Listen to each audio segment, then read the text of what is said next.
மாண்புமிகு முதலமைச்சர் அவர்களை மார்க்சிஸ்ட் கம்யூனிஸ்ட் கட்சி, இந்திய கம்யூனிஸ்ட் கட்சி மற்றும் விடுதலை சிறுத்தைகள் கட்சியின் சார்பிலே சந்தித்து ஆணவ கொலைகள் தடுப்புச் சட்டம் ஒன்றை இயற்ற வேண்டும் என்று வலியுறுத்தியிருக்கிறோம். இது குறித்து ஏற்கனவே வெளிவந்திருக்கிற மசோதாக்கள், பரிந்துரைகள் ஆகியவற்றை மேற்கோள் காட்டி அவரிடத்திலே விளக்கியிருக்கிறோம். அவர் பரிசீலிப்பார் என்று நம்புகிறோம்.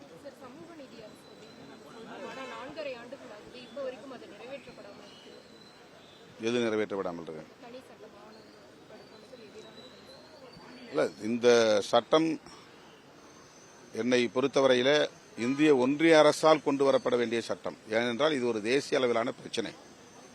தமிழ்நாட்டில் மட்டுமல்ல, இந்திய அளவில் தொடர்ந்து சாதி அடிப்படையிலான திருமணங்கள் நடந்தால் படுகொலைகள் திட்டமிட்டு நடத்தப்படுகின்றன.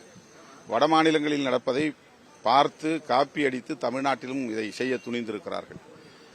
ஆனாலும் கூட சட்டம் ஒழுங்கு பிரச்சனை என்று வருகிற போது மாநில அரசுக்கும் இது குறித்து சட்டம் இயற்ற அதிகாரம் இருக்கிறது என்பதனால் நாங்கள் மூவரும் முதலமைச்சரை சந்தித்து முறையிட்டிருக்கிறோம்.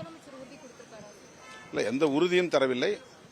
எங்கள் கருத்துக்களை கேட்டுக்கொண்டார், பரிசீலிப்பார் என்று நம்புகிறேன்.